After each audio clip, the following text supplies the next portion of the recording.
Abasiramu okuraburwa okuruga mu ntaro kubireho nyuma abaziyo aha mukoro ogwo kwakira Muzeyi Sulait Byamaka obire na rugameka arukugaruka omumakaje agarukushangwa omuri Rutoke omu town council ya Mitoma district. Bendwaro mugire muta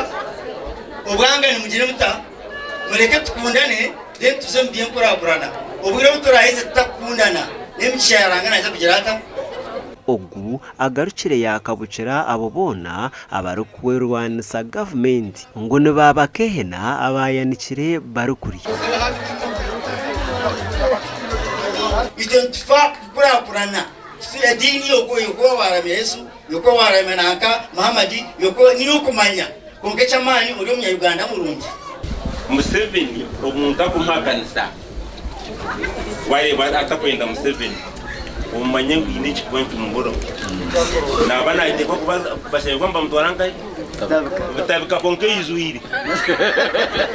Omunyeshengero kazi habwa Mitoma district Juliet agasha bashisha asimira abasiramu okorraje abana kandi abahigire okubatwara meka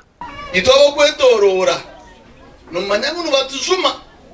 konkati nkahurira yinkora idinga no musiramu taruho ko mubugana no byakwata kwagira nabunama konka bamwe bakugambira bigambo ikaraba tikumanya iwe mararebera no byagombwa stage bakaho kucira kwa bari cyangwa umusangaho mubeteri naho alladhi la yantiqu anil hawa wa huwa Muhammadun sallallahu alaihi wasallam fa innahuma bibiliya yuhijja na umra yanfiyani alfaqra biyambo umuntu okuva mbwavu wa dhunuba ne mubyonono. Muzeyi Sulait Byamaka nagira ngu ekyamuharirize kuzameka nahabwa Ruhanga kumuho murundi gwa kabiri gwo kutura munsi ahabwe ndwara y'ekokoro bakapandike ukatomunana kimene mtwaro w'icenda ukatomunana kake kikatumba cintera bakorera bakozere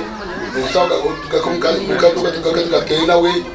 uruchukogwe tugakayirwaro basibirize mbazi. Ogu asimire Ruhanga omutembise nyonyi eyatwire naranzi ahiguru